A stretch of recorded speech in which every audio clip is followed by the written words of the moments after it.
The Midjourney AI can be extremely simple, but it also has a dark side. On one hand, they made it easy enough that a panda could do it. He just needs to type /imagine, slap the keyboard with some bamboo to write a prompt, and hit enter. And Midjourney does the rest. However, there are a ton of high-level tools that we can take advantage of in Midjourney that might be too advanced for a panda and maybe even too advanced for a hedgehog. And maybe some that even us as AI art legends need to be careful with. In the last video, we went over two key features in Midjourney beyond the basics, which were style and aspect ratio. However, in this video, we'll explore the most advanced commands and features we have access to in Midjourney, plus some of my personal tips and tricks that go beyond the basics. We'll go over a few that are extremely powerful, but also extremely dangerous, like how to completely reverse engineer an image into a prompt. So be warned. And then we'll finish with some of the weirdest and most chaotic designs Midjourney can possibly generate. Let's start with a feature that has sort of been the laughingstock of the AI image design world for a while, but has actually made leaps and bounds of progress without many people realizing. And that is including text in your generations. In Midjourney, if we include notes about adding text to the resulting image, the AI will do its best to write out that text in the image. But I want to stress that you need to include the texture you're looking for in quotation marks. Otherwise, it will not work. Here's an example I did asking for a modern logo with the text of muscle. Honestly, pretty incredible. There's maybe only one tiny error I see with that C in the top right, but all the others look like they were created by a pro graphic designer.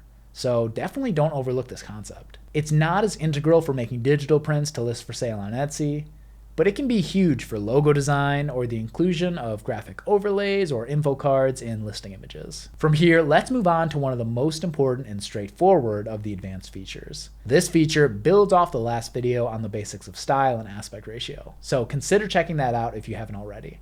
This command is similar to style, but works in a very distinct way in our generations. What I'm talking about here is -- style raw. This is a binary operation, meaning it's either on or off. If it's not included in the prompt, then the Midjourney model subconsciously adds some default aesthetic to our output. Think of this as filling in the gaps based on what Midjourney considers beautiful designs. It does its own inference based on our prompt to make a design with all the right elements. However, if we manually tell the model to give us the raw output by including -- style raw, it removes all of that default aesthetic and instead gives us exactly what we asked for in the prompt, which can be good in some cases, but can also be bad. Midjourney considers style raw to have less automatic beautification applied, which can result in a more accurate match when prompting for specific styles. Here are a few examples right from Midjourney where they generate the same prompt but include style raw in the second response. Do you notice the difference? It seems to do exactly what Midjourney said would happen, where there is less general beautification added and the resulting images are a more direct correlation of the prompt. For icons, I actually think this helps a ton. Just take a look at this example. However, we obviously have much more responsibility here to make our prompts perfect and ensure that they include everything we want in the output. So use your best judgment. In general, for most oil paintings, I tend to keep this off. However, it can be insightful to experiment with the command included for some of your prompts. You can also go into /settings to turn it on for every prompt with the click of a button. The next advanced prompting tip is a simple one, -- no. This command does exactly what one would expect. If you enter a prompt that has potential to generate some fruit, but include -- no fruit, you will in fact end up with images that do not include fruit. Very complex, I know. However, make sure that if you do want to exclude things from your results, you use this command explicitly, instead of adding notes saying like do not include fruit, for example. Here's an example of that still life painting, but with that message added to the end. Midjourney did not get the memo. A bonus tip on this is that you can add -- no items in a comma-separated list. So just write the command and then the words you want excluded, separated by commas to have a list of subjects excluded. Another advanced Midjourney concept is this idea of multi-prompting. If we use the double colon operator, we can turn a phrase into essentially two prompts in one. Take this example of a spaceship. If we write /imagine spaceship, we'd get output that any of us would expect. However, if we enter in space : ship, we now get space and a ship. Kinda hard to describe in words here, but check out the output. On top of this, we can give each phrase its own weight in the prompt. So we could do space : to ship to give space twice the importance as ship. Note that the prompt before the double colon and the weight level is what gets that weight, which sort of seems a little confusing at first. Here is a funny blend of the two features. Instead of doing -- no, we could do a still life gouache painting, then double colon fruit, double colon -0.5, which effectively gives us that same thing as the no command. The next feature is a little more complicated, and this is called remix mode. We can turn this on in the /settings menu by selecting remix mode. What this does is essentially allows us to edit our prompt's text or parameters after generating an image. So for example, we could generate a simple prompt of a line art stack of pumpkins, hit very strong as normal, but then we'd get a new prompt where we could type in a completely new description or parameters. So pile of cartoon owls, for example, and end up with a remixed output. We can change the aspect ratio, the no command, and anything we want in the description like subject, composition, or medium. This is a pretty complex feature.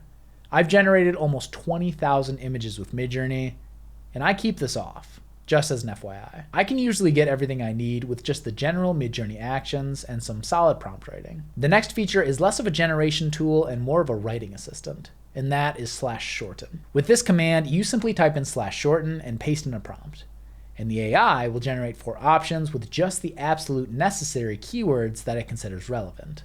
Again, I don't use this often, but I think it's pretty slick to get a feel for what words are actually important to the AI, especially if you're new and starting out with Midjourney. Another feature that works more with images than with prompting is the /blend feature. This command prompts you to upload 2 to 5 images, then has the Midjourney AI analyze the options, work its magic, and output a single image with all of the original images blended together. This feature is actually pretty wild. Check out this example Midjourney gives of it in action. You can even specify the aspect ratio of the output, but other than that, the command doesn't allow you to input anything related to the output. Again, not often used, but super cool that it exists. The next one is a powerful but also dangerous one, and that is image prompts. Most aren't aware of this, but you can actually paste images right into your Midjourney prompts to have them take massive inspiration from the original image. You simply upload an image to Discord by pasting it in the chat box. Then you can drag the image into the /imagine prompt at the beginning. Then whatever prompt follows will be built based off that provided image. If you take a second to process this, the ability to do this is wild, but also a little dangerous. Just be aware that using copyrighted images within prompts is not recommended. The guidelines on this are always changing, and it's always better to be safe than sorry. So for this feature, it might be best to stick with stock photos or non-copyrighted images to use for our prompting. But I wanted to mention it and give my 2 cents on the functionality. Powerful, but dangerous. Along those same lines, we also have the /describe functionality. This is an extremely powerful feature that, again, needs to be used wisely. To use this, we just type /describe into the chat box, then we can either choose to upload an image directly or drag and drop one from the Discord chat. After a few seconds, we get 4 example prompts that Midjourney comes up with that it thinks would have created that image. So essentially, /describe gives us the power to reverse engineer images into prompts. Yeah, I know. Very powerful. But again, I want to stress that there are potential copyright issues here, so be sure to use this feature wisely. For a reliably safe use of this, we can always find public domain art, meaning artwork that is over 100 years old, to reverse engineer using this process. This gives us a copyright-free way to use this feature to discover exactly what prompts could be used to generate literal masterpieces, or if nothing else, guide us on the words that we should use to create the best images possible. Okay, let's get back to some less hazardous features. One really cool feature that I quite literally have never heard anyone discuss is the tile command. If we write a prompt with /imagine, then add --tile to the end, we get tailor-made output that is specifically meant to fit together in a giant, infinite puzzle. Check out the output from this prompt. /imagine a pattern of colorful watercolor fall leaves, --tile. Midjourney gives us just 1 square of this image, but if we lay more and more of the same result next to each other in a grid, we get an infinite pattern that could be used for wallpaper, fabrics, or really unique prints to add to your shop on Etsy. Just make sure that after you lay the pieces together, you crop the output to a proper aspect ratio, like 16:9 if we were to use this for TV art. The last two advanced features I want to cover are some of the wackiest Midjourney has to offer. But real quick, before we get there, I want to show a really helpful feature that allows us to generate Midjourney designs in bulk. If you know anything about this channel, I love automation, so this is actually one of my all-time favorite features, and that is the permutations function. This function is simple. Just type in a Midjourney prompt as normal, but include brackets around a certain description word or subject. Take this for example. /imagine a naturalist illustration of a bracket, pineapple, comma, blueberry, comma, rambutan, comma, banana, close bracket, bird, and hit enter. You'll run into a confirmation dialog that asks if you are sure that you want to create 4 prompts based on the template, and hit yes to see that Midjourney then generates that exact same prompt 4 times, but with the type of bird switched out to each of the 4 options. And the magic of this is that you can use these wildcards with more than just single words. I can write a prompt of /imagine an autumn landscape, bracket, filled with trees, comma, filled with wildflowers, close bracket, and I'll get 2 prompts as well. Meaning with this feature, we can effectively templatize prompting through Midjourney, which is extremely powerful. I'll cover this more in future videos on automation. Okay, let's get into the last 2 wacky features, starting with this idea of -- chaos. By default, Midjourney uses a 0 chaos value, which essentially means that all results generated will be similar. Check out these results from a silver seashell inlaid with pink and green accents. They look about as you would expect. Now let's crank up the chaos a bit. We can either type -- chaos or -- then a value from 0 to 100. Let's start with 10. So we'll enter the same prompt but add --C10 to the end. See any differences? Right away we can see that there's a bit more going on here. These seashells seem to be similar, but now we've got some in all kinds of different environments. But ultimately not too chaotic. But let's raise our chaos even further. Let's try --C25 with that same prompt and see what we can get. Seem any more chaotic? These shells are looking wackier and wackier. Plus, they seem to be placed in even more random backdrops with all kinds of different lighting and different styles in general. But we're not done yet. We still have 2 levels to go. Let's crank up the chaos level to 50 and check out the output. Half of these are barely even seashells at this point. I think this one on the top right is just a pin, and don't even get me started here on the bottom right image. This is the chaos of Midjourney in action. Let's check out our last step on the chaos train, chaos level 80. Again, it just gets crazier and crazier. Now we're getting entire snails and rings and even pots.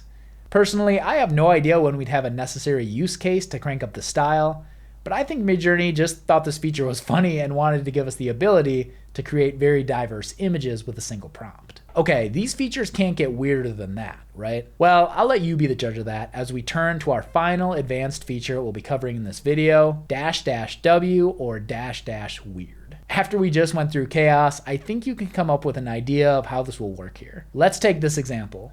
/imagine a cyanotype cat and step through the weirdness. So let's start with the default of weird 0, then weird 250, then weird 500, then all the way up to weird 1000. That got a little weird, and what Midjourney describes as weird is simply how unusual the image is compared to previous Midjourney images. In contrast, chaos controls the diversity between the 4 resulting images. Again, I have never used these features in practice, but I think it's awesome that Midjourney gives us the flexibility to control stuff like this. And with that, we have covered some of the most impactful advanced features that we have access to within Midjourney. Consider liking or subscribing if you found any value from all these features, but of course you don't have to. And don't worry if this all seems like too much to operationalize. In the following videos, I'll be walking through the actual steps to mix and match these features to use them in practice. So stay tuned. Until then, I'll see you in the next one.